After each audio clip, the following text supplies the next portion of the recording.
É com muita alegria que nós nos reunimos e recebemos mais uma vez em nossa casa nosso estimado amigo Andrei Moreira, de Belo Horizonte, Minas Gerais, médico, presidente da Associação Médico Espírita de Minas Gerais, terapeuta e facilitador de constelações familiares, escritor, médium psicógrafo, sempre divulgando a mensagem da doutrina espírita de uma maneira muito particular, que atinge os corações, sobretudo o nosso pensamento, nos permitindo repensar os nossos valores. Na noite de hoje, ele estará abordando para nós o tema ação do pensamento na saúde e na doença. Vamos ouvir o nosso amigo. Boa noite a todos. Uma enorme alegria partilhar com vocês aqui em Votuporanga mais uma vez as reflexões do Evangelho. E nós rogamos a Jesus e ao pensamento crístico que a nossa palavra possa ser aquilo que Ele espera de nós nessa noite. Falar do pensamento é falar da ciência espírita. Uma das grandes contribuições que o conhecimento espiritual verteu do mundo maior para nós, desde os meados do século XIX, quando Allan Kardec descortinou o véu de Ísis que cobria as duas dimensões.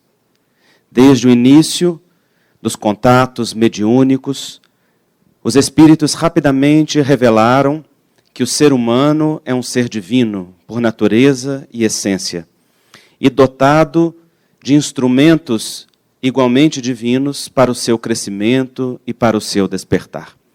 Criador da sua própria história, Senhor do seu próprio destino, o Espírito imortal, Filho de Deus, constrói com as suas próprias decisões o roteiro particular de escolha, enquanto caminha no caminho natural de despertar das potencialidades da alma. Ensinam-nos os Espíritos que o pensamento é uma força pulsante, que verte do mais profundo de nós mesmos na direção da vida, criando um campo que determina a própria natureza daquilo que nós irradiamos e atraímos para nós em toda a existência. Fonte emissora e de captação de ondas, o pensamento que verte da mente funciona como um elemento agregador, construtor, instrutivo, norteador, direcionador, que determina inúmeros aspectos na vida de cada um de nós. Então, quando Allan Kardec começou a estudar todos estes fenômenos e a tecer considerações sobre a natureza espiritual do ser humano, a natureza íntima do espírito e a sua relação com a matéria, ele logo descobriu que, sendo de natureza imaterial, o homem necessitava de um implemento que lhe permitisse manifestação nos diversos campos em que a matéria se expressa.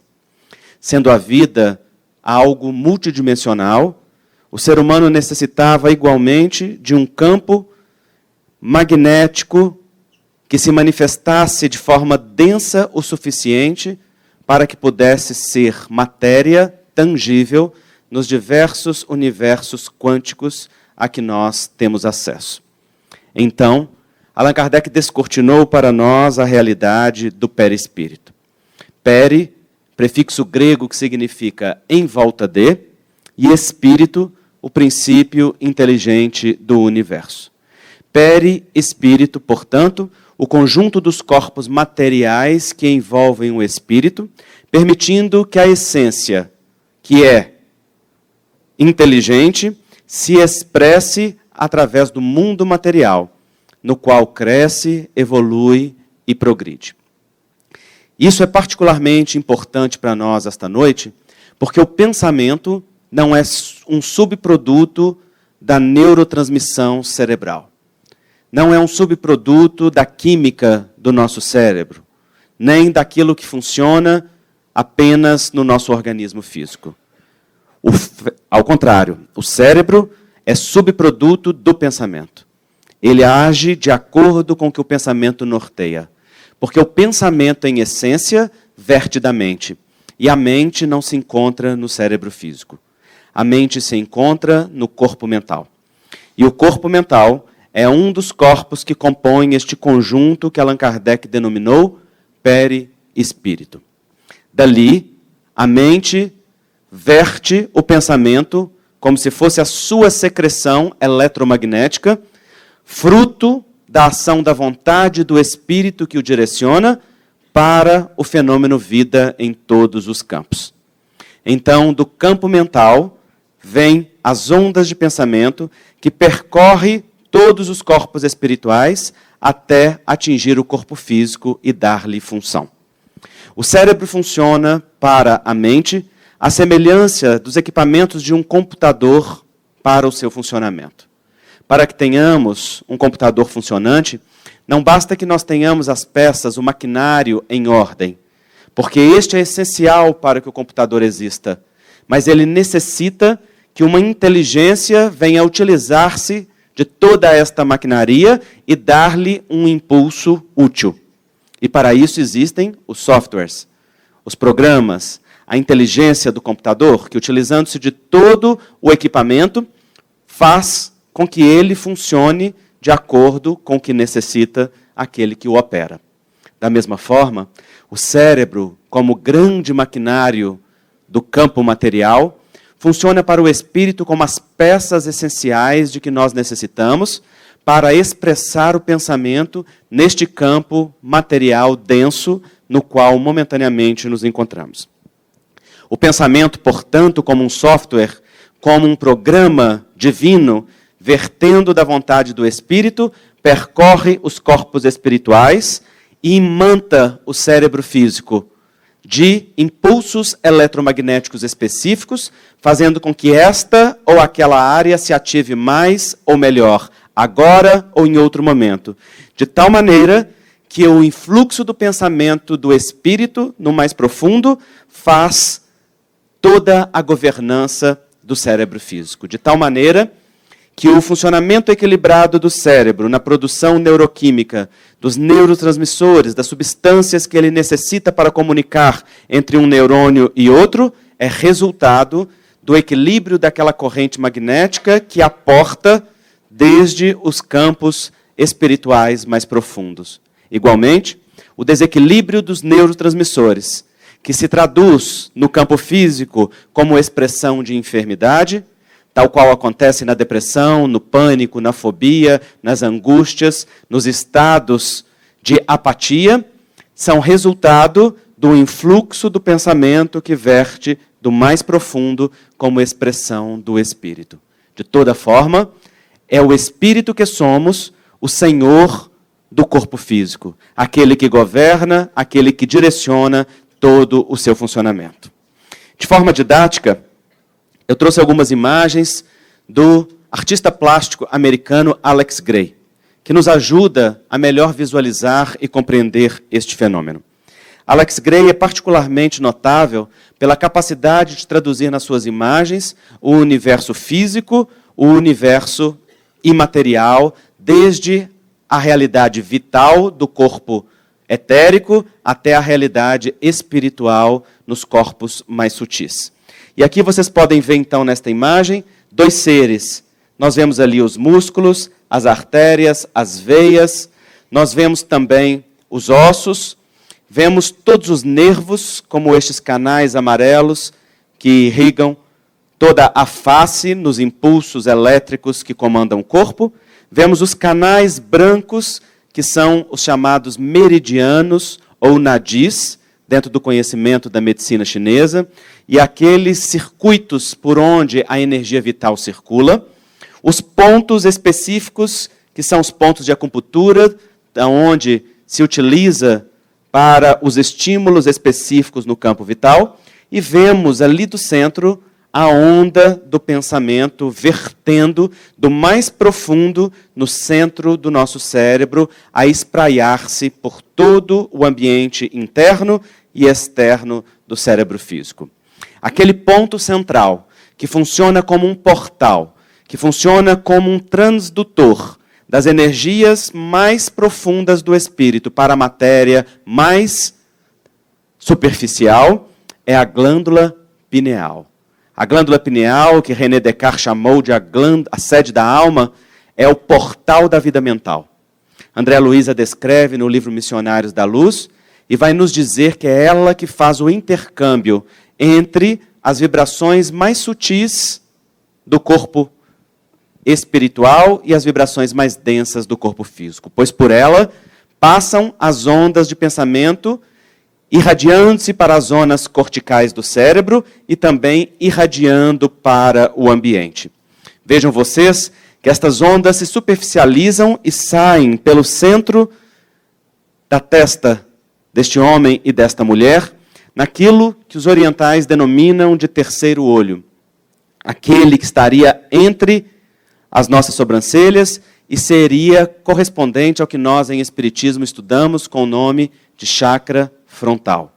Centro energético, aonde chegam vários canais energéticos ao mesmo tempo, formando ali um vórtice de energia por onde circula uma energia específica ligada à nossa capacidade de raciocínio, à capacidade de crítica pessoal, à capacidade intelectual, que é aquilo que o chakra frontal governa. Dali, a onda mental se irradia na forma de onda e na forma de partícula para fazer sintonia com tudo aquilo que estiver afim com ela no universo. Então, esta onda que é vibrada, ela vai procurar aquelas que estão vibrando no mesmo diapasão. Aquelas que vibram no mesmo comprimento de onda, na mesma frequência, e com elas vai se somar, estabelecendo uma correlação tão estreita que para de haver um limite claro. Vira uma via de mão dupla, aonde o impulso vai e vem ativamente todo o tempo. Dessa maneira, quando nós escolhemos uma natureza de pensamento e a vibramos, nós estabelecemos conexão com tudo aquilo que pensa ou sente de maneira semelhante. Pensa ou sente, porque raramente o pensamento age apenas por ação do pensamento. Ele está sempre de mãos dadas com a sua namorada, que é o sentimento. O sentimento e o pensamento são um casalzinho. Não saem de casa sem estarem juntos. São bem dependentes. São codependentes, na verdade. Aonde estão, estão juntos. Pensamento gera sentimento, sentimento gera pensamento e cria um binômio que está o tempo todo onda mental carregada de emoção ou carregada de sentimento. Então, esta onda vibrada estabelece conexão com qualquer ser encarnado, desencarnado, com qualquer onda mental, com qualquer criação magnética que esteja vibrando na mesma frequência. E ao estabelecer conexão, vai estabelecer um movimento de vida própria. Há uma imagem muito bonita de Emmanuel, que é esta, em que ele diz: assim como a aranha vive no centro da própria teia, o homem vive submerso nas criações do seu pensamento. Vejam que interessante. A aranha tece a teia a partir dela. No entanto, ela escolhe aonde ela vai colocar os pontos de teia.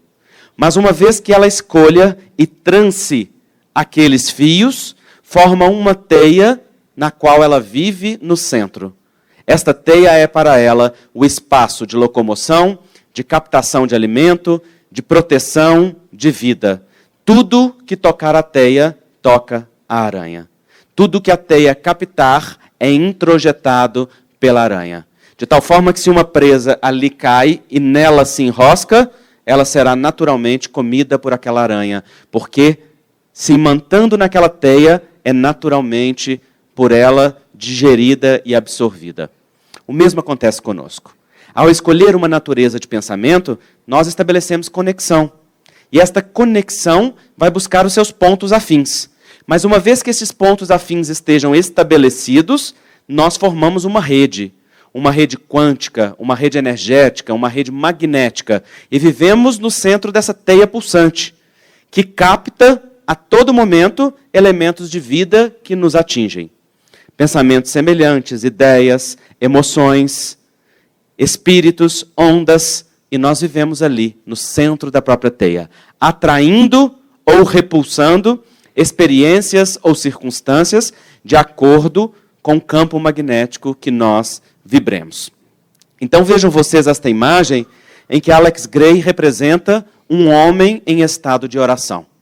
Percebam vocês que ao elevar as frequências do pensamento no campo da fé, das ideias divinas, da confiança e da entrega que traduzem a fé, ele eleva a frequência vibratória de tal maneira que ilumina a glândula pineal no centro do cérebro. E ela fica imantada de tal maneira por estas vibrações quânticas elevadas, criando ao redor dele um campo magnético de absoluto equilíbrio.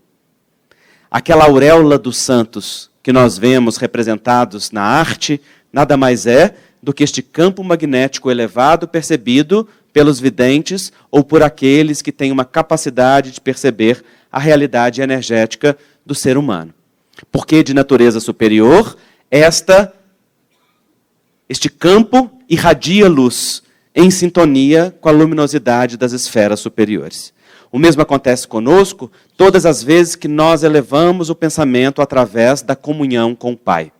Naquela prece sincera, honesta, em que nós conversamos com o Criador de filho para pai, como quem tem intimidade, não de maneira decorada, como quem lida com um estranho, mas criando intimidade, em uma conversa franca, honesta, verdadeira, pedindo ao Pai que nos ajude a senti-lo. Elevamos, portanto, a frequência e criamos um campo magnético.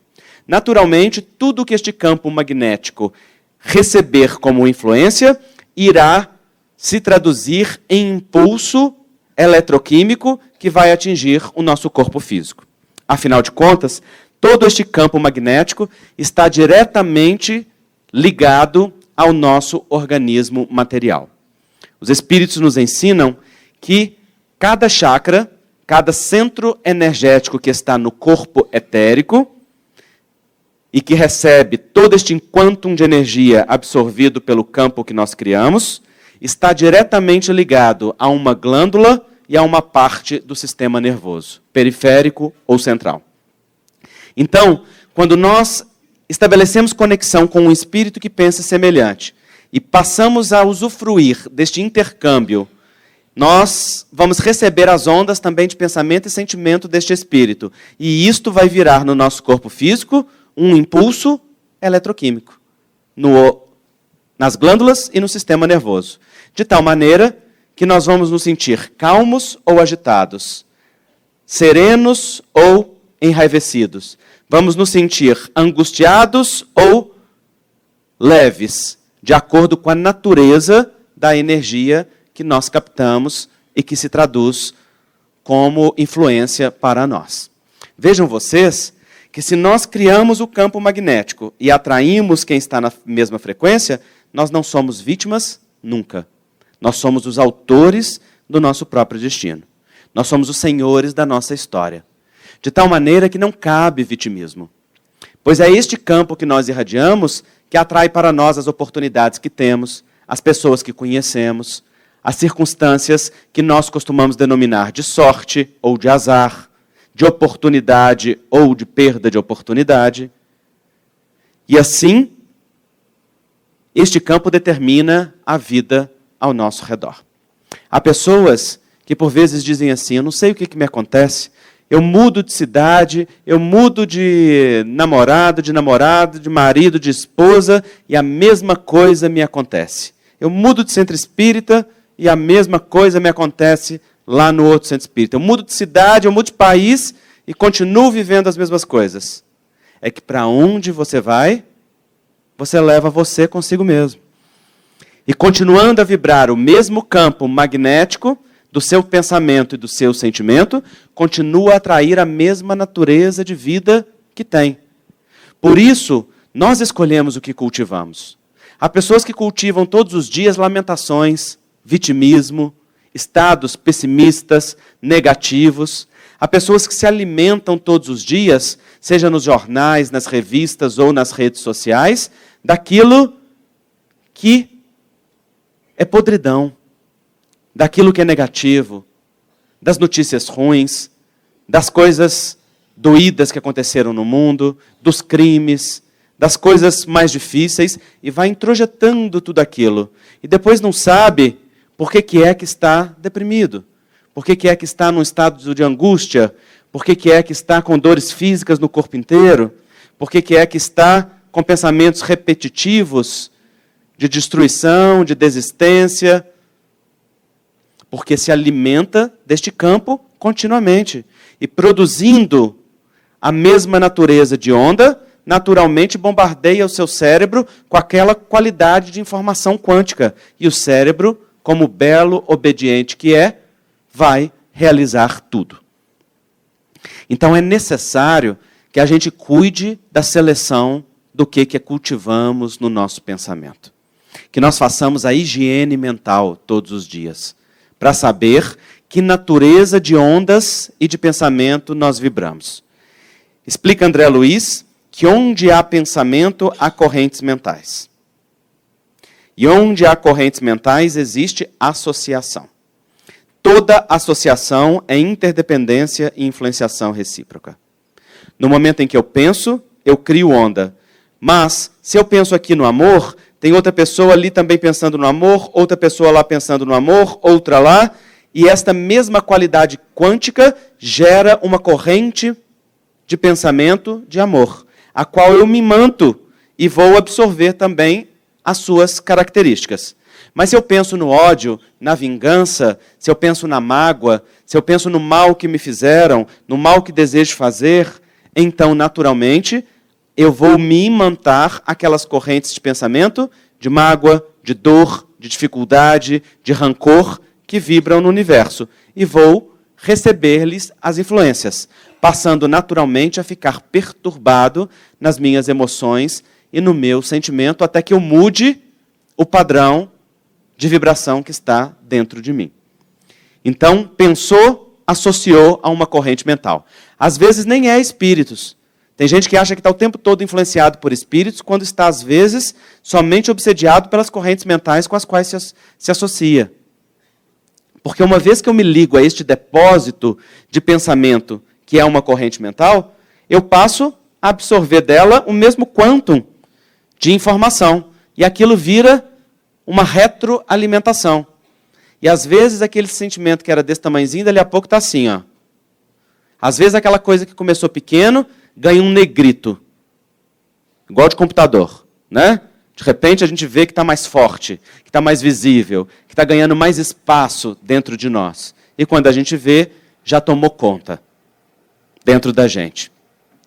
Então, se nós cuidamos da nossa higiene mental todos os dias, através, por exemplo, da prece matinal, através do autoconhecimento para perceber a natureza dos pensamentos que são nossos ou que não são, nós nos eximimos dessa circunstância. Muitas vezes, associações espirituais com outras mentes e pensamentos nos induzem a um pensamento e nós acolhemos. Às vezes não começa em nós, começa naqueles que querem nos prejudicar, começa naqueles que querem nos derrubar, mas a gente deixa. Acorda tudo bem, de repente vem uma sugestão negativa na cabeça, aí você acolhe. E aí acolhe e aquilo vai crescendo, crescendo, crescendo. E quando você vê, aquilo já te dominou. Não é? Aliás, tem gente que nem é difícil obsediar. Basta um espírito chegar pertinho e soprar alguma coisa. Por isso que é necessário o autoconhecimento, para que você saiba o que é seu e o que não é. Muitas vezes eu pergunto assim para alguns pacientes, quando me contam algum acesso de raiva, de angústia, algum sentimento que não conseguem descobrir a fonte.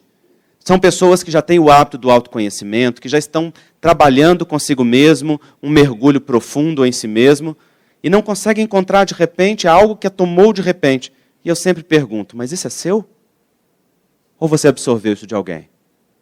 Ou você absorveu de um outro encarnado com o qual você esteve? Ou você absorveu de um desencarnado por uma influência intencional ou não intencional? Às vezes nós entramos num ambiente que está carregado de magnetismo, de correntes de pensamento da natureza daqueles que frequentam aquele ambiente. naturalmente a gente absorve aquilo e sai de lá daquela maneira. Pensando, sentindo, vibrando naquela mesma frequência. Até que cuide de higienizar o pensamento. E nem sempre é nosso aquilo que nós estamos sentindo.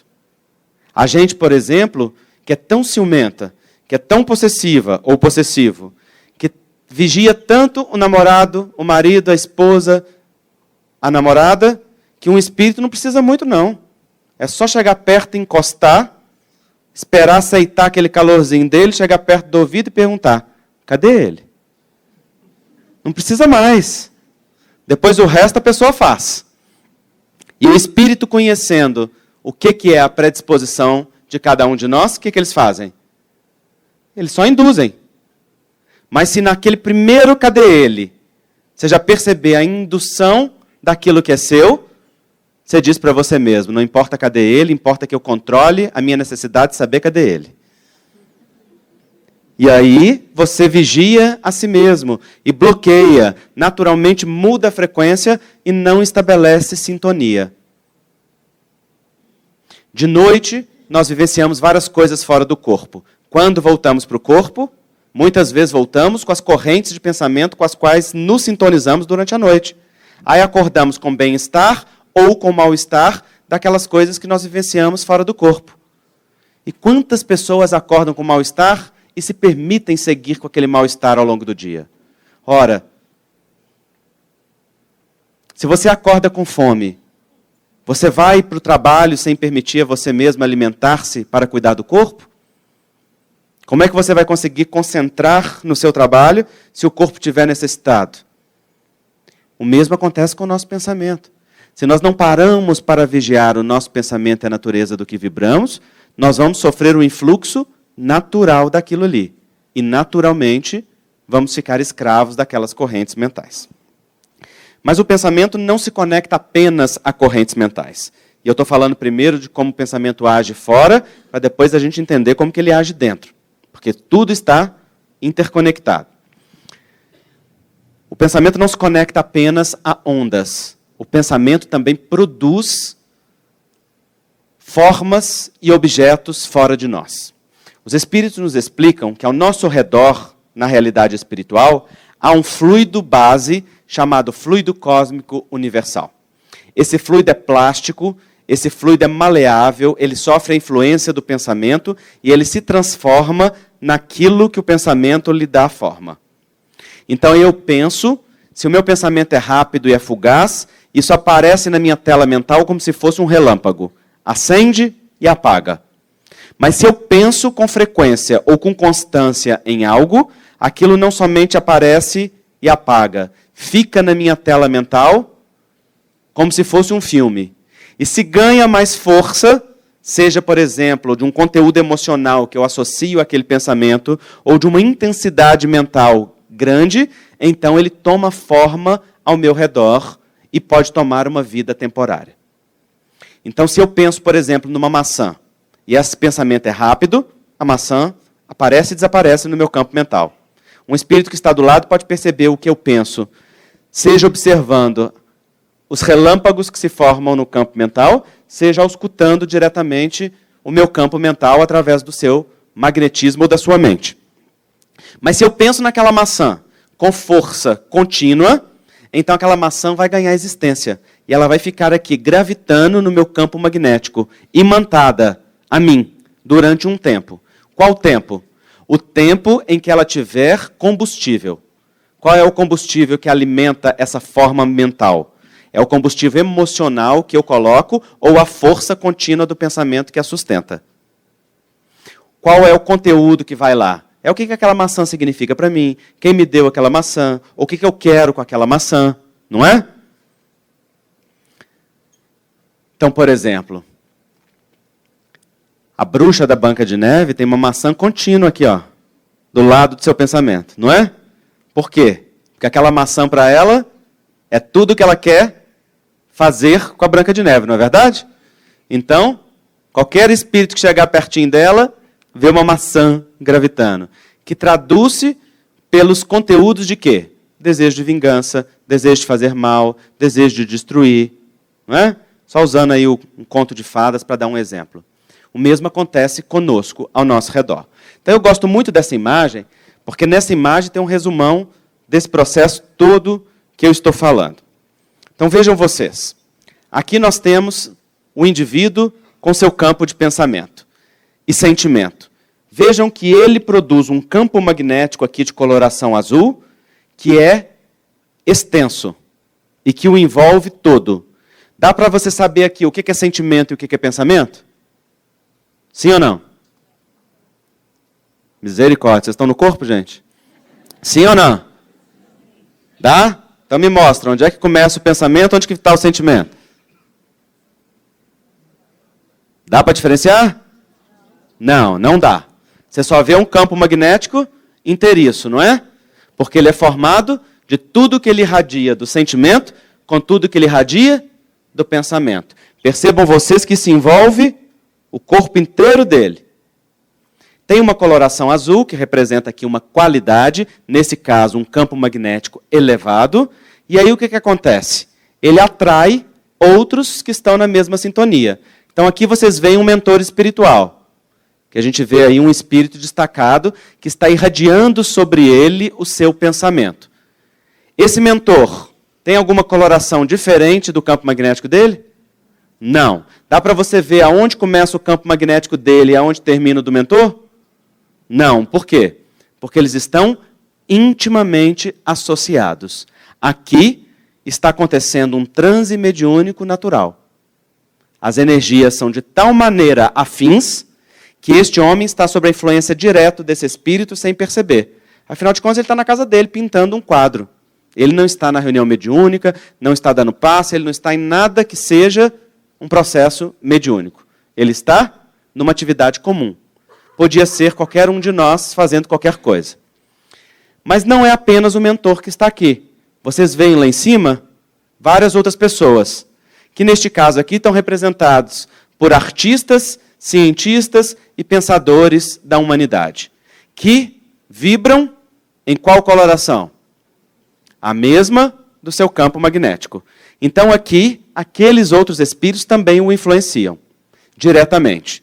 E ele tem aqui um resultado, que é um quadro que recebe o magnetismo de cada chakra dele. Ó, toda essa luz que irradia do chakra solar, do chakra laríngeo, do chakra frontal no meio da testa e dos olhos, é a energia do seu magnetismo que vai constituir essa criação. E esse quadro vai ficar imantado de tudo aquilo que ele pensa, que ele sente, que ele intencionou, que ele desejou para esta obra.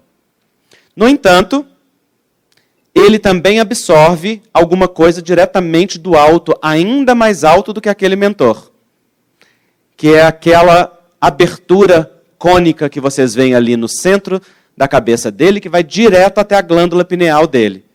Aquela é a abertura do chakra coronário, que é o chakra que controla todos os outros chakras do corpo. E ele está aberto para a intuição divina. Está recebendo as formas, pensamento, que vão se traduzir depois em ideias, criatividade, capacidade de construir, de realizar.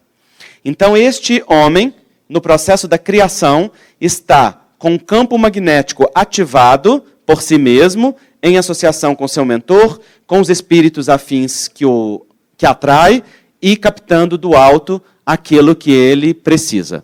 No entanto, percebam aqui, o que nós temos aqui? Dá para ver? O que tem aqui? Espíritos. Que natureza de espíritos são esses? Feios pra caramba, não é? Parecem espíritos inferiores. Estão ali cadavéricos, ó. Parece que estão em profundo sofrimento. Eles estão observando. Por que eles estão observando? Seja porque eles têm uma ligação pessoal com essa pessoa, seja porque eles estão atraídos pelo campo magnético dele, que irradia luminosidade, calor, prazer, satisfação, o que falta na alma deles. Então, basta eles chegarem perto, que eles sentem aquele calorzinho gostoso. Eles estão aqui se beneficiando do campo magnético. Ou estão à espera. Se esse homem, de repente, muda a frequência do seu campo magnético, do pensamento, e deixa de se sintonizar com o alto e passa a se sintonizar com as esferas inferiores, ele muda esse produto. É o que acontece conosco. No Livro dos Espíritos, Kardec pergunta aos espíritos se nós, pelos próprios esforços, poderíamos vencer as más paixões. E os espíritos dizem, sim, e por pequenos esforços. Quão poucos dentre vós fazem esforços? Aí Kardec continua a questionar e pergunta assim, se nós podemos então vencer as más tendências, nós poderíamos também afastar uma obsessão ou um julgo através da nossa própria vontade? E os espíritos dizem sim. E então Kardec pergunta, e o que acontece com aqueles espíritos que se afastam através da nossa própria vontade? Então os espíritos respondem, que queríeis que eles fizessem? Não tendo naturalmente mais como acessar o seu campo mental e emocional, eles se afastam. Estou falando aqui nas minhas palavras, né? No entanto, e essas são palavras dos espíritos, eles permanecem como o gato à espreita do rato. Eles permanecem rodeando, até o momento que você der a brecha.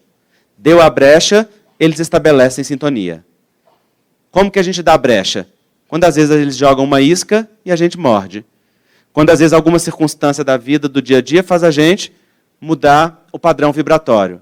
Quando a gente deixa que a nossa sombra se manifeste livremente e baixa a guarda, estabelecendo sintonia com eles. Então, este processo da criação, da sintonia do pensamento, criando o campo magnético e atraindo a vida ao nosso redor, ela é cotidiana. E é ela que determina tudo. De tal maneira que se você muda o seu campo, você muda as circunstâncias da sua vida. Isso é fato. Eu me lembro de um dia, uma experiência que aconteceu com a minha mãe. Minha mãe é artista plástica por prazer, e um dia ela estava pintando um quadro e passou a tarde inteira tentando fazer uma técnica nova que ela não conseguia. E lá na minha casa, só eu sou espírita formal. Os meus pais são simpatizantes e os meus irmãos não. E eles me viram crescer desde os 16 anos de idade, estudando espiritismo e falando algumas coisas dentro de casa com eles. Minha mãe disse, então, que lá pelas tantas, cansada, sem ter conseguido fazer nada, ela largou o pincel e veio um pensamento na cabeça dela que ela acolheu. Ela disse assim, bom, eu senti vontade de orar. E eu pensei assim, se aquilo que o Andrei fala é verdade, deve ter algum espírito que possa me ajudar aqui, a influenciar meu pensamento para que eu tenha uma ideia de como resolver isso. Aí ela disse que, de repente, ela parou e fez uma prece, e elevou o pensamento. E, de repente, ela sentiu um influxo de ideias e de ânimo, pegou o pincel e fez a técnica com a maior facilidade. De repente, ela largou o pincel e falou, meu Deus, é verdade. Ele tinha razão. E aí eu perguntei para ela, é mesmo, mãe? Como é que você fez, então, a sua oração? Ela falou, eu orei para os espíritos pintores me ajudarem. É, mãe, qual? Eu pedi para Renoir, para Picasso, para Tarsila do Amaral, né? Porque minha mãe é humilde. Aí um dia eu estava contando para ela que eu contava assim o caso, em palestra, ela falou, não, meu filho, não foi assim não. Ela resolveu mudar a história. Não, meu filho, não foi assim não. Eu, não, mãe, não foi assim não, estou falando mentira? Ela, tá, não pedi para Renoir, para Picasso e para Tarsila, não. Eu, não, mãe, o que a senhora fez? Eu pedi para Michelangelo, meu filho. Aí eu falei, agora está garantido, a senhora é humilde de verdade. O fato é que o que deve ter acontecido? Devia ter do lado dela um espírito com experiência naquela técnica, um espírito qualquer. Não é um espírito dos grandes pintores. Um espírito, alguém afim com ela, que queria inspirá-la. Mas ela não estabelecia sintonia. O espírito deve ter passado a tarde inteira assim, pelo amor de Deus, minha filha, eu sei, ora, eleva esse pensamento, abre essa frequência. Porque devia ser um espírito que tinha fácil trânsito com ela, porque tão logo ela elevou o pensamento, rapidamente, a conexão se estabeleceu, mostrando que já tinha ali afinidade fluídica, para estabelecer rápida a conexão. Mas ela fechada nela mesma, na necessidade de conseguir sozinha, na necessidade de fazer por si mesma, de ter controle, não abria a guarda para receber a influência. Assim acontece no dia a dia com a gente. Então, se a coisa está difícil na sua vida, para e ora. Mas não ora como uma criança birrenta que pergunta a Deus por que é que você não recebeu o brinquedo que você queria. Ora como um adulto humilde que pergunta a Deus, Senhor, o que é que me falta perceber? Guia-me, mostra-me, inspira-me. Eu permito que assim seja. Eu desejo que assim seja. Mostra-me qual é a tua vontade. Deixa que ela se traduza em impulso em mim. E, naturalmente, este movimento acontece de forma natural. Porque a humildade move montanhas. Então, esse mesmo pensamento que age do lado de fora, criando formas, conectando a correntes mentais, a espíritos e promovendo as circunstâncias da nossa vida, age igualmente do lado de dentro, fazendo a mesma função. Narra-nos então, Emmanuel, que o pensamento é o gerador dos infracorpúsculos ou das linhas de força do mundo subatômico. Criador de correntes de bem ou de mal, grandeza ou decadência, vida ou morte, segundo a vontade que o exterioriza e dirige. O pensamento é o gerador dos infracorpúsculos, ou seja, de corpúsculos muito, muito, muito pequeno. Aqui ele está falando de partículas. Ou das linhas de força, significa, ou das correntes. Você sabe o que Emmanuel está falando aqui, gente? Emmanuel está antecipando aqui a descoberta da física quântica de que há substâncias que comportam-se como onda e como partícula, em duplo movimento. Tanto o movimento de onda quanto o movimento de partícula. Ele está dizendo aqui que o pensamento, que a mente, verte um impulso que ora age como infracorpúsculo, ora como onda. E que vai atuar lá no universo subatômico. O que é o universo subatômico? É a raiz da raiz da raiz do corpo físico. O nosso corpo físico é composto de células, as células de substâncias e as substâncias de átomos e partículas subatômicas. Então, o universo subatômico é a raiz mais profunda daquilo que nós trazemos em nós, no nosso corpo.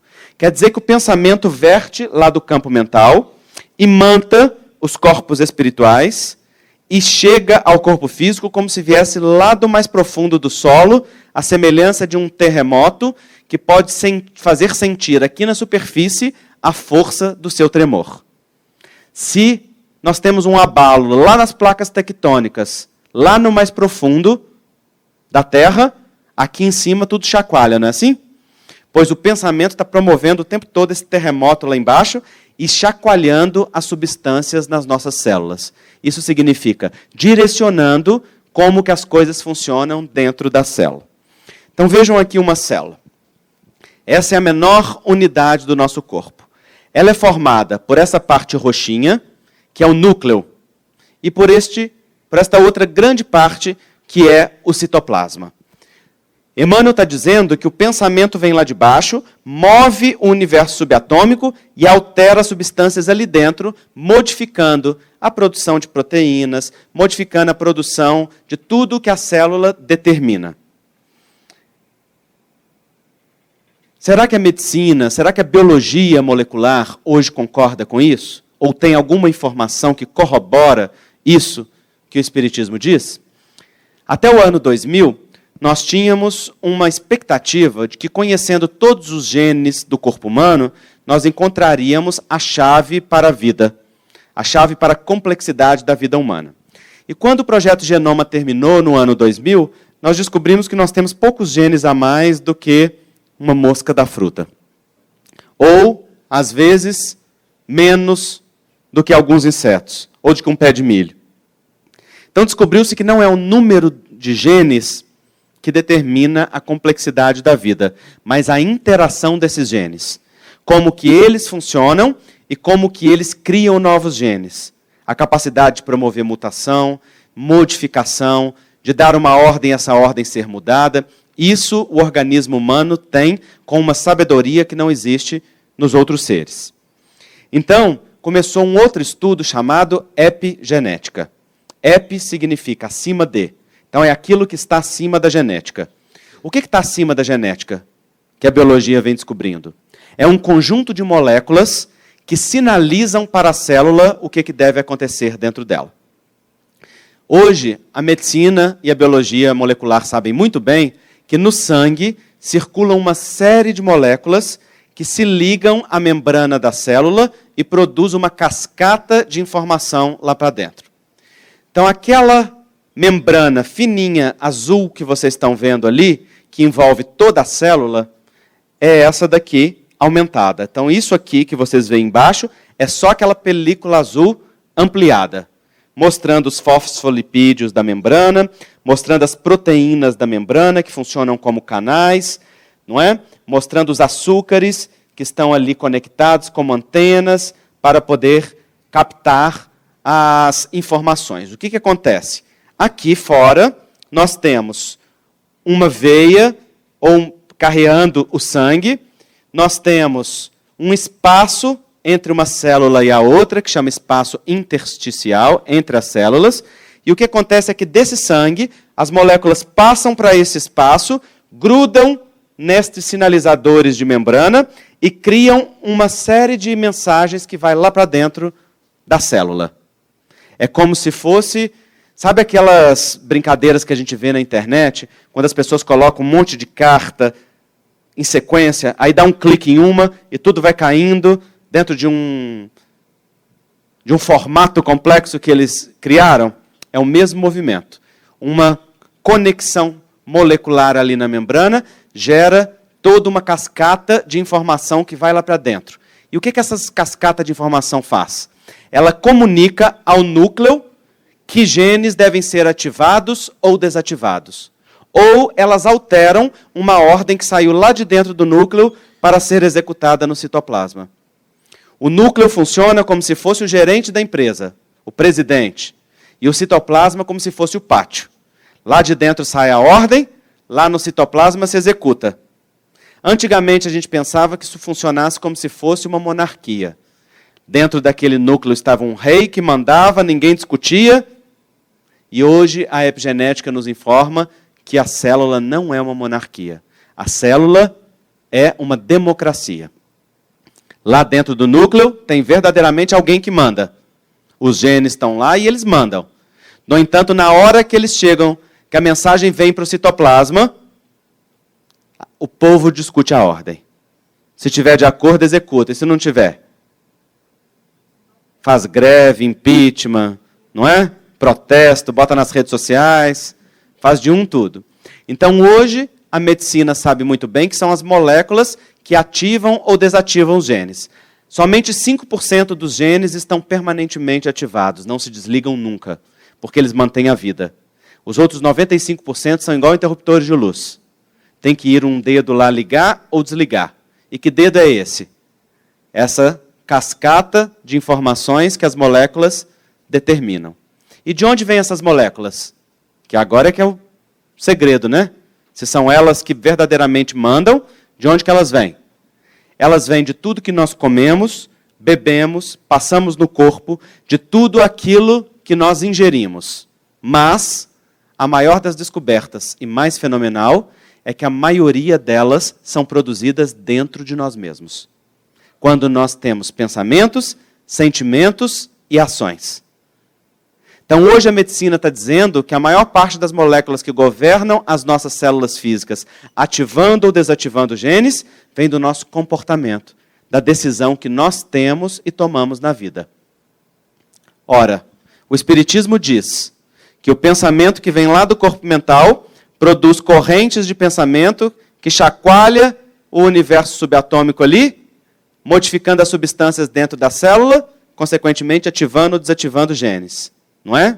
Porque essa carga magnética que chega ali no universo subatômico produz uma sinalização semelhante ao que as moléculas produzem. A medicina diz que tem uma série de moléculas que entram no nosso corpo ou que são produzidas dentro dele, que circulam pelo sangue e produzem uma cascata de informações ali dentro da célula que chacoalha ela como se fosse um terremoto, ativando ou desativando genes. O que é isso? Chave e fechadura. É o mesmo pensamento. Só que um dito pelo Espiritismo e outro dito pela ciência.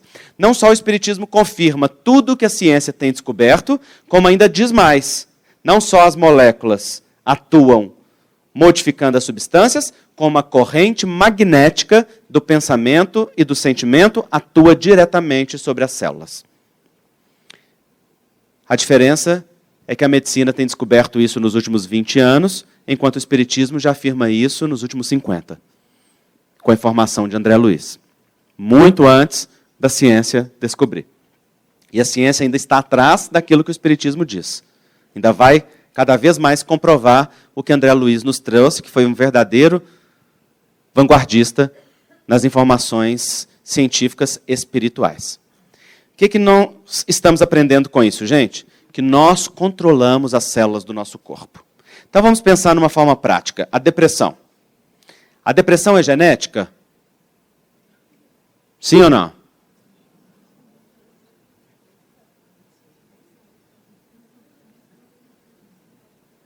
Sim e não.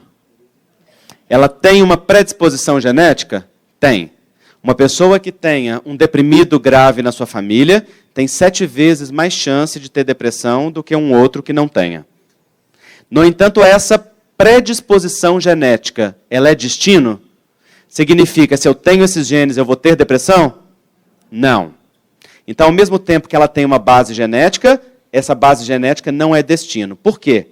Porque os genes que determinam a depressão estão dentro deste pool de genes, dos 95%, que tem que ser ativados ou desativados. E o que é que ativa ou desativa os genes?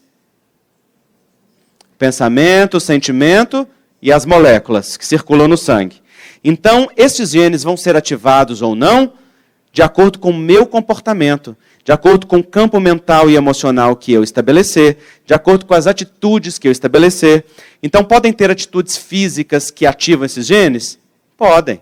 Pode ter uma deficiência de uma vitamina, pode ter uma deficiência de um aminoácido essencial que entra na formação de um neurotransmissor cerebral? Pode.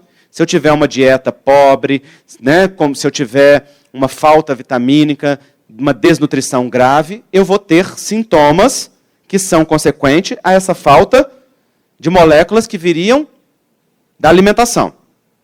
Mas, se eu tenho um bom aporte nutricional, então a depressão vem e não tem nenhuma doença, a depressão vem de um outro caminho. Ela vem do quê? Ela vem daquele influxo magnético que o meu pensamento projeta sobre o meu cérebro, modificando as informações nele, ativando ou desativando genes que estão envolvidos na produção dos neurotransmissores que estão ligados à depressão. A serotonina, a dopamina, a noradrenalina, que são substâncias que fazem o cérebro funcionar adequadamente na comunicação entre os neurônios. Então, qual é o campo que cria a depressão? É o campo do pensamento e do sentimento que eu crio.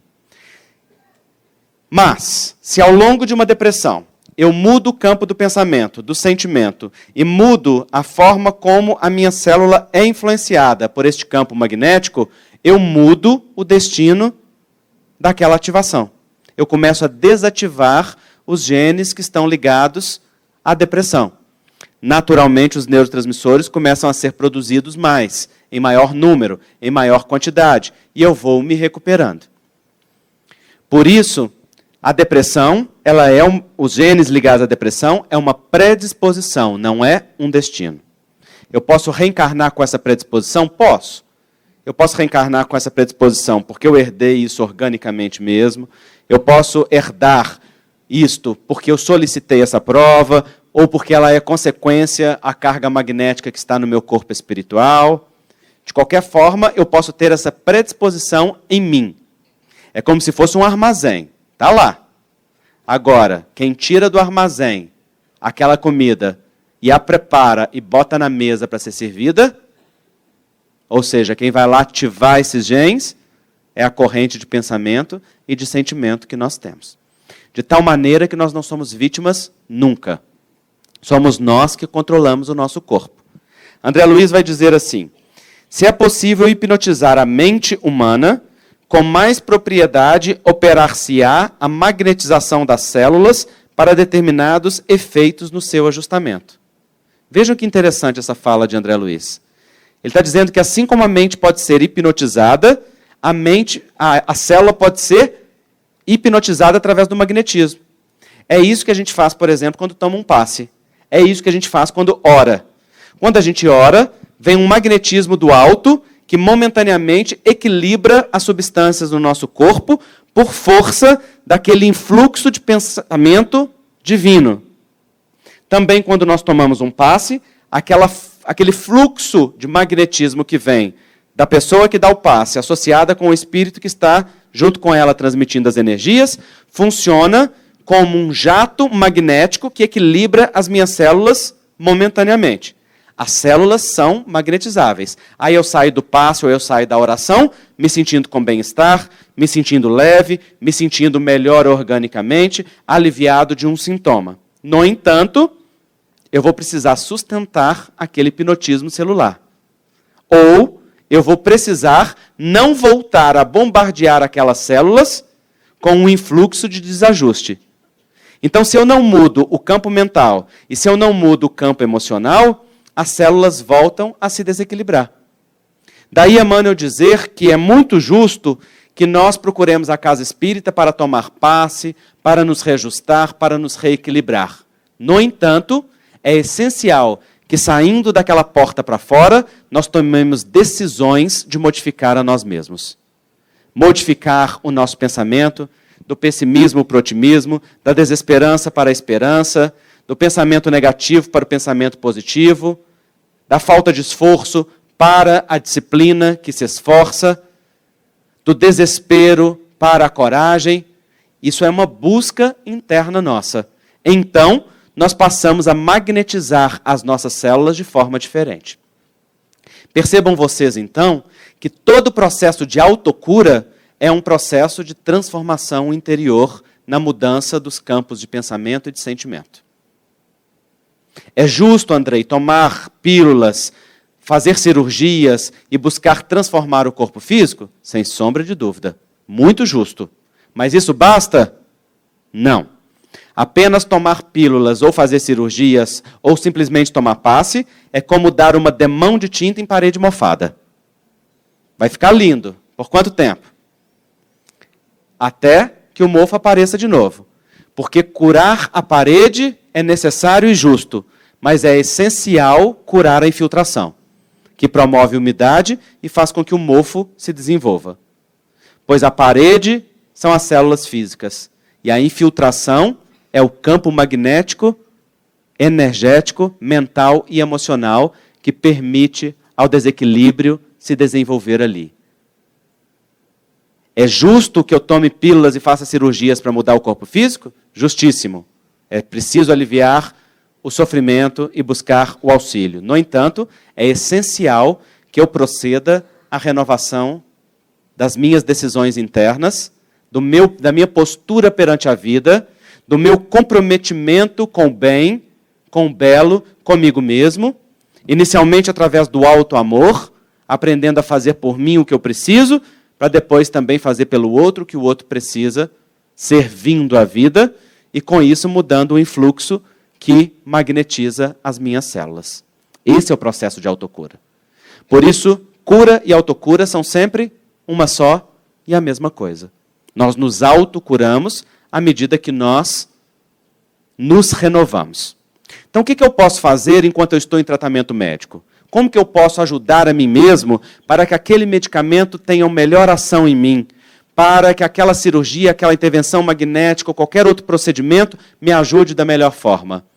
Eu posso buscar fazer mentalizações positivas, eu posso buscar orar com mais frequência, eu posso buscar fazer leituras edificantes que me elevem o pensamento, eu posso buscar ouvir palestras ou áudios que me inspirem pensamentos positivos e sentimentos positivos, eu posso buscar experiências afetivas com as pessoas que me conecte ao melhor, eu posso buscar experiências que vão alimentando-me da sintonia com o belo e com o bem, que é a natureza do amor que vibra no universo.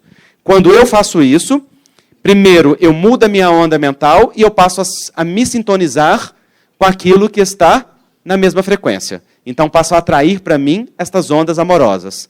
Segundo, absorvendo-as, elas passam para o meu corpo físico como um influxo magnético de reequilíbrio, de acordo com aquilo que for possível para mim, dentro do meu plano reencarnatório, dentro daquilo que significar a doença para a minha vida, dentro daquilo que eu puder fazer.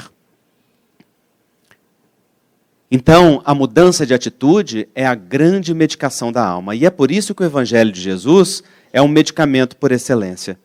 Porque o amor, a bondade, a benevolência, a ternura, a compaixão, o perdão, a reconciliação, são movimentos que nos conectam com o alto e promovem um grande influxo de energias superiores e divinas para imantar as nossas células na vibração do amor. E isso é uma decisão nossa. Às vezes a vida nos traz desafios na forma de doenças, de momentos de dor, de momentos de desafios relacionais, para que a gente abra a guarda que sem aquela colaboração do sofrimento a gente não abriria. Há transformações que só são promovidas sob o fogo da experiência. Às vezes a vida traz para nós alguns desertos que nós precisamos trilhar. E sem enfrentar aquele deserto, não é possível que a gente encontre o oásis da bem-aventurança, da alegria interior. E às vezes tudo que nós precisamos é paciência, perseverança e permitir que a vida faça a obra que quer fazer em nós. Nós fazemos isso quando nós nos rendemos dentro do coração. E dentro do coração nós dizemos: seja feita, Senhor, a sua vontade. Cumpra-se em mim o seu mandamento. Tu sabes o que eu estou passando. O Senhor conhece o meu sofrimento. O Senhor sabe a dor e a alegria do meu coração. Me ensina então, Senhor, a aprender na escola dessa experiência momentânea qual é a lição preciosa que ela tem a me trazer. E se ela puder passar mais rápido e eu puder aprender mais rápido, louvado seja. Mas se eu precisar, Senhor, talvez tomar recuperação nessa matéria, que o Senhor me dê força para aprender o que necessita ser aprendido, ou para permitir que se faça em mim um movimento que necessita ser feito.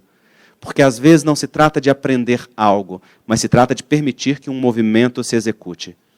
Seja uma exoneração de uma energia que precisa ser exonerada, seja a renovação de algo importante dentro de nós, seja a transformação interior.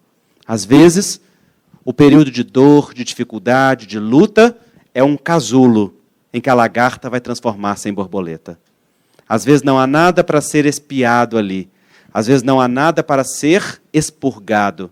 É só o casulo quente do deserto pessoal que a vida traz para nós, pedindo que agora a gente pare de rastejar e aprenda a voar.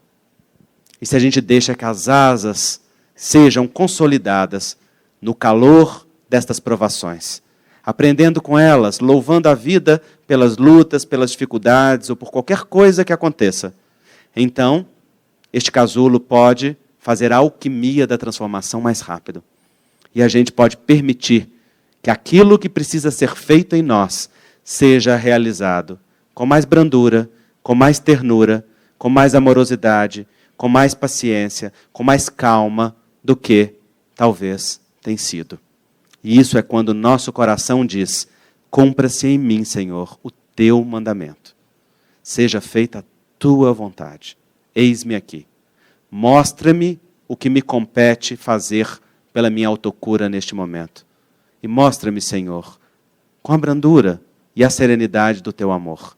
Porque ainda que eu tenha que passar pelo calor escaldante do deserto, ou pela dor da sede inclemente, permita que eu beba da água da vida da sua presença. E em mim o Senhor se torne força e fortaleza, para que eu dê um passo após outro no caminho da minha cura interior. Da minha cura maior. Não somente daquela cura física que tantas vezes nós almejamos do ponto de vista do nosso imediatismo, que é muito natural, da vida, mas daquela cura mais profunda, que é a nossa entrega aos ditames superiores da vida, a nossa entrega aos valores do Evangelho. Quando nós fazemos isso, algo em nós se transforma muito positivamente. Por isso, Emmanuel diz, o nosso pensamento cria a vida que procuramos, através do reflexo de nós mesmos, até que nos identifiquemos um dia, no curso dos milênios, com a sabedoria infinita e com o infinito amor que constituem o pensamento e a vida de nosso Pai.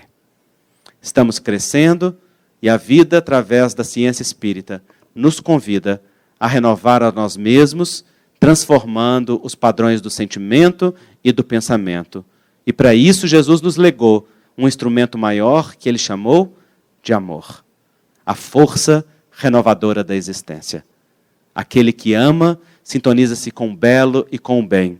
E vibrando nas faixas do bem pensar, do bem falar e do bem agir, produz ondas harmônicas que naturalmente serenizam o corpo físico nas vibrações em sintonia com a realidade superior. No entanto, aquele que vibra no mal pensar, no mal falar e no mal agir, sendo o mal o contrário de qualquer bem, então momentaneamente desequilibra as suas células. E os sintomas do seu corpo são como se fosse um chamado dizendo, retorna ao equilíbrio do autocuidado, retorna ao equilíbrio do autoamor. Exonera de você essa carga de mágoa que você carrega com vitimismo e permita que o seu coração siga mais leve pelo autodomínio e pela autoconquista, porque você não é vítima de ninguém, você é senhor ou senhora da sua própria existência. Domina-te, pois, a ti mesmo. Conhece-te, pois, a ti mesmo. E usufrui desse movimento de paz interior. É como se o sintoma fosse um convite profundo, dizendo para nós, transforma, volta ao equilíbrio. Sem as harmonias do belo e do bem, eu não funciono em paz. E, portanto, os sinais e os sintomas são um presente que, por vezes, a vida nos dá, para que nós retornemos ao equilíbrio com a fonte maior. Está claro isso, gente? É um tema muito vasto e muito complexo. Daria para a gente falar muitas outras nuances. Uma palestra é só uma pincelada. Se vocês tiverem alguma pergunta, talvez dê para eu responder uma ou duas perguntas ainda. Alguma questão? Então ela perguntou, você disse que se a gente ficar pensando muito numa coisa, a gente pode atrair coisas semelhantes. Seria uma carga? É uma carga magnética. Porque enquanto a gente fica pensando, nós estamos vibrando ondas. E essas ondas vão se acumulando e vão atraindo. Elas têm o poder de irradiar e também de atrair. Então vai se acumulando em torno de nós as coisas semelhantes. Então se eu cultivo, por exemplo, uma mágoa e um desejo de vingança, eu vou também me associar a todas as outras pessoas que cultivam mágoa e desejo de vingança que estejam próximas de mim. Então, eu me conecto àquela onda mental, àquela carga magnética, e passo a viver alimentando-me daquilo. E também vou criando formas, pensamentos ao meu redor, imantadas daquela carga. Então imagina, por exemplo, que eu durante 10 anos cultivo um desejo de vingança contra alguém. Aí eu imanto uma carga magnética cheia desse desejo de vingança. De repente eu resolvo me libertar através do perdão. No começo é difícil, porque aquela carga magnética criou raízes, está conectada lá ao mais profundo de mim mesmo, está me imantando o tempo todo de pensamentos daquela natureza que eu mesmo criei. É como se fosse um grande reservatório que está aqui do lado, alimentando a mim mesmo.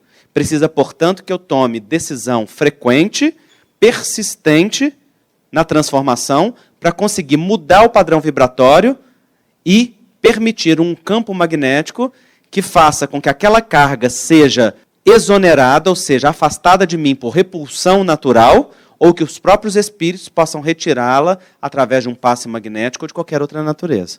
Por isso nós estamos criando o tempo todo a vida que nós temos. E não estamos vítimas de nada nem de ninguém. Ok? Algo mais? Sim. Como ajudar uma pessoa no processo dela de autocura? Ajudando-a a se responsabilizar por si mesma e a transformar o seu pensamento. Então não ajuda se nós sentirmos dó dessa pessoa. Quando nós sentimos dó de alguém, nós não deixamos que as pessoas assumam responsabilidade. A gente assume no lugar delas. A dó é uma humilhação. A dó é uma forma de rebaixar a pessoa. Então, se eu olho para ela e falo, tadinho, não consegue, pobrezinha, eu estou dizendo assim para ela em outra linguagem, você é mesmo fraca, você não dá conta não, pode deixar que eu dou conta no seu lugar. Eu sou grande e forte, e a outra pessoa é fraca e impotente. Assim a gente só rebaixa e alimenta nela o vitimismo e a lamentação. Por exemplo, quem ouve lamentação dos outros se torna parceiro de acusação. A lamentação é uma forma de perder energia. E quando você cultiva ouvir a lamentação, você permite que o outro perda energia e que roube a energia de você. Então, quem lamenta não quer solucionar. Quem lamenta só quer lamentar. É muito diferente de um desabafo produtivo.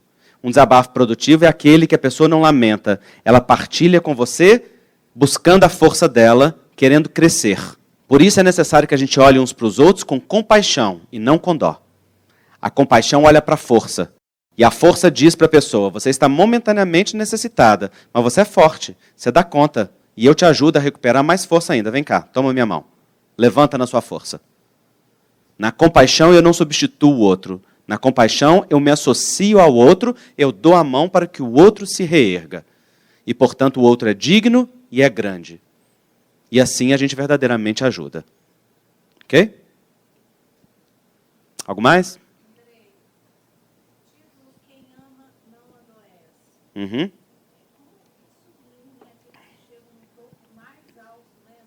Quem ama não adoece é uma mentira. Quem ama adoece também. Mas que o amor é o remédio para todas as nossas doenças é uma verdade. Quem ama adoece porque a doença pode vir de múltiplas fontes. A doença pode vir de um programa reencarnatório, pode vir de uma necessidade do passado, pode vir de algo que tem um sentido profundo de movimento e transformação dentro de nós, não é? Agora, é uma grande verdade que quem ama adoece menos? É.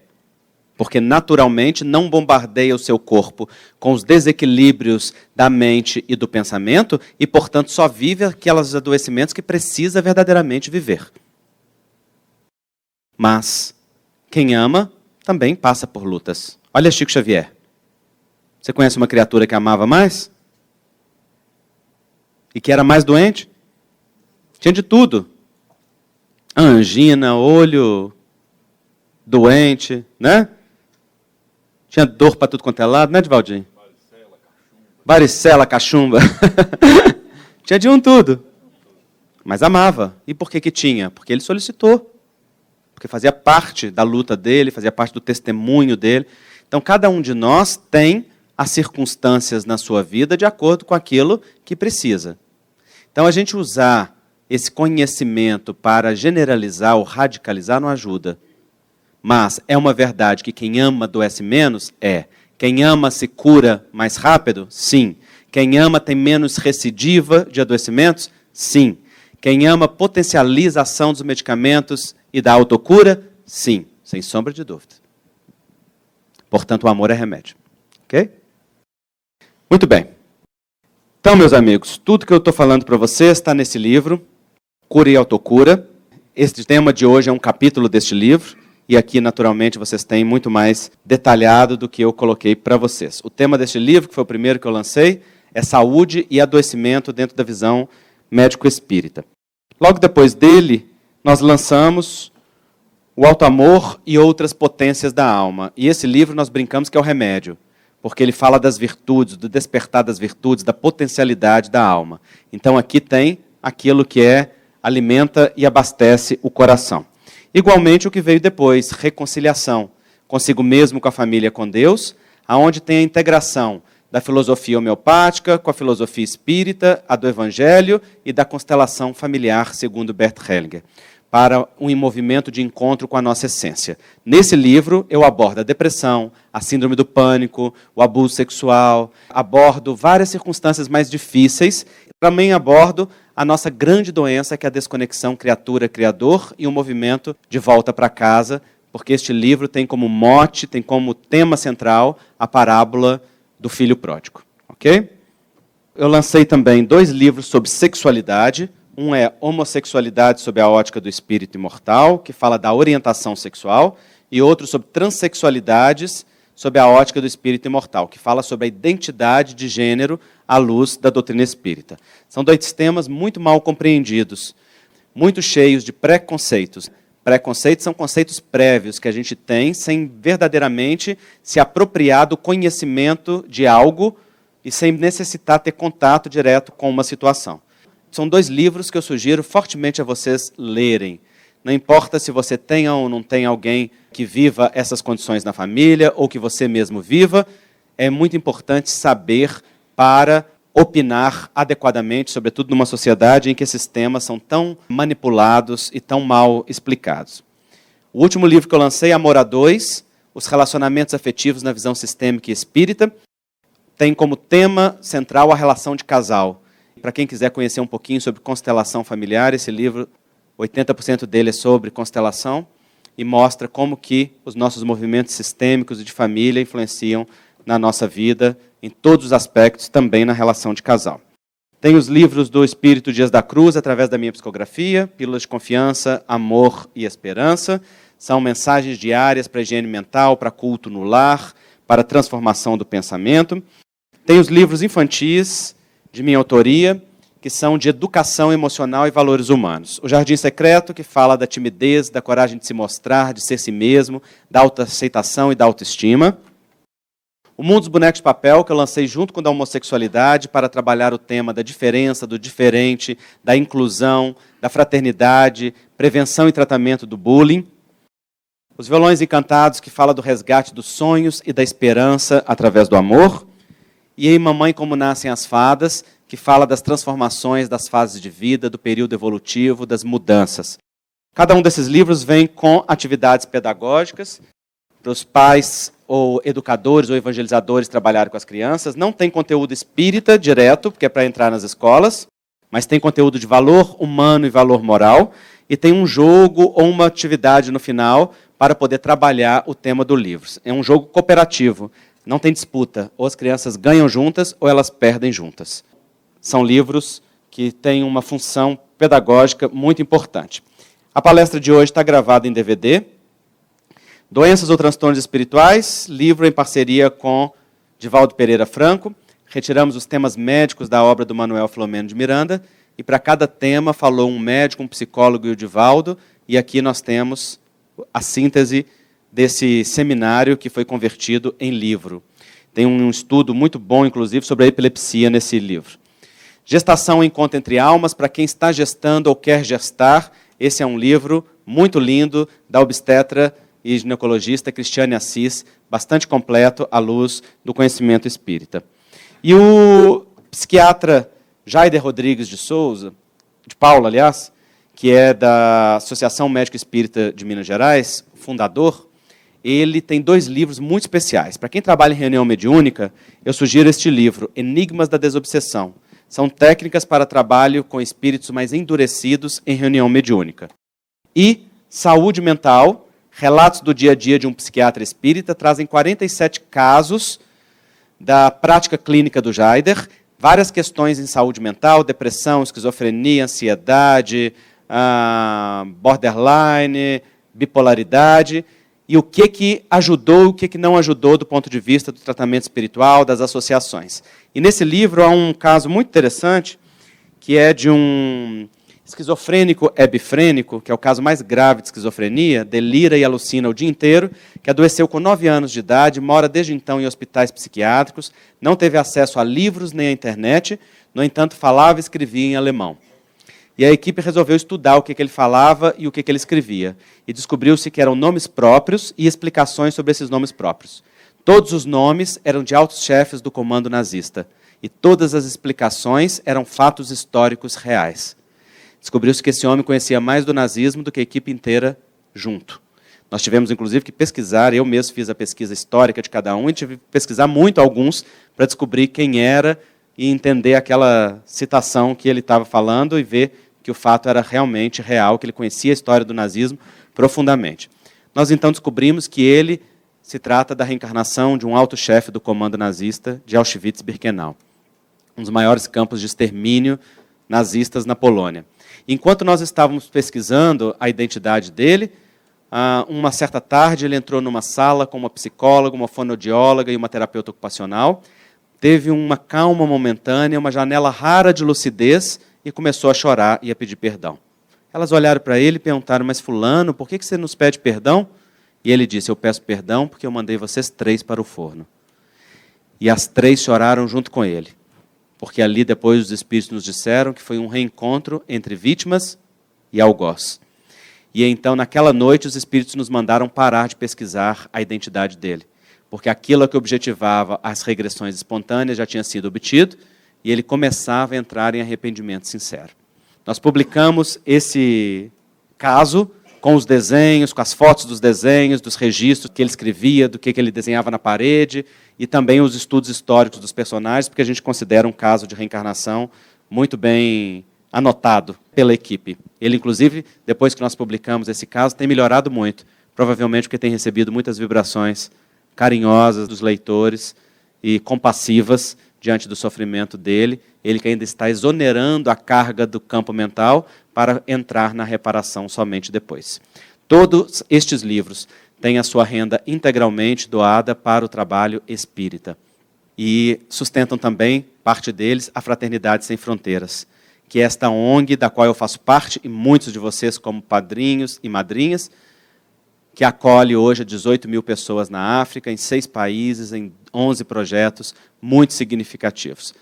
Muito obrigado por essa noite, gratidão ao querido Divaldinho, ao Luiz Antônio, não só por esta casa, por esse trabalho magnífico que é o Maria de Nazaré, mas também pelo carinho de organizar todo este circuito de trabalho, de serviço, que são as nossas palestras enquanto nos está aqui, e, sobretudo, de nos acolher com tanto amor, com tanto carinho no lar deles.